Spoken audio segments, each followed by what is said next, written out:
హరి ఓం శ్రీమాత్రే నమః.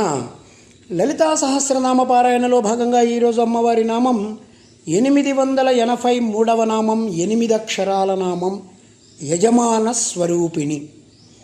ఈ నామంతో అమ్మవారికి నమస్కారం చేసుకున్నప్పుడు ఓం శ్రీ యజమాన స్వరూపిణ్యై నమః అని చెప్పుకోవాలి. యజమాని అంటే యజ్ఞదీక్షితుడు అని అర్థం.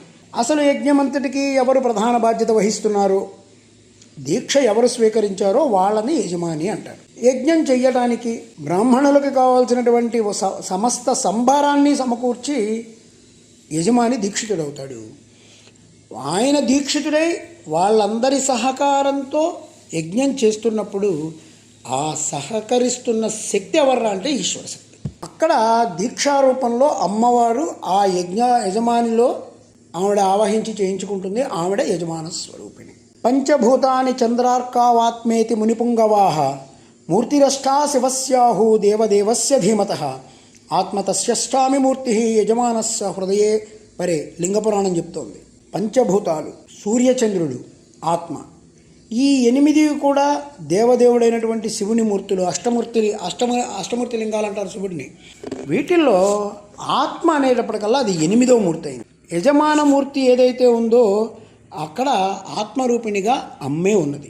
యజమానాత్మకో దేవో మహాదేవో బుద్ధ ప్రభు ఉగ్ర ఇత్యుచ్యతే సద్భిరీశానశ్చేతి చాపరై ఉగ్రాహ్వాయస్వ దేవస్య యజమానాత్మనాః ప్రభో దీక్షాపత్ని బుధైర్భుక్త సంతానాక్షస్తదాత్మజ అని చెప్పి లింగపురాణం చెప్తుంది. అంటే యజమాన స్వరూపుడైనటువంటి మహాదేవుడు ఉగ్రుడని చెప్పి కొంతమంది చెప్తూ ఉంటారు, ఈశానుడని కొందరు చెప్తూ ఉంటారు.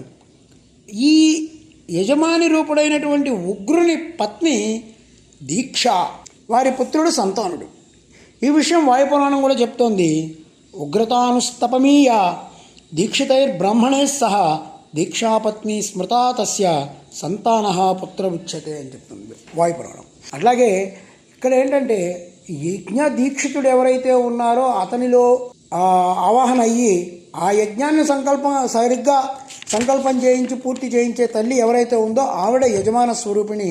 అలాంటి యజమాన స్వరూపిణి అనే అమ్మకి దండం పెట్టుకుంటూ ఓం ఐం హ్రీం శ్రీం యజమాన స్వరూపిణ్యై నమః, ఓం శ్రీమాత్రే నమః, ఓం శ్రీ మహారాజ్ఞై నమః, శ్రీమత్ సింహాసనేశ్వర్యై నమః.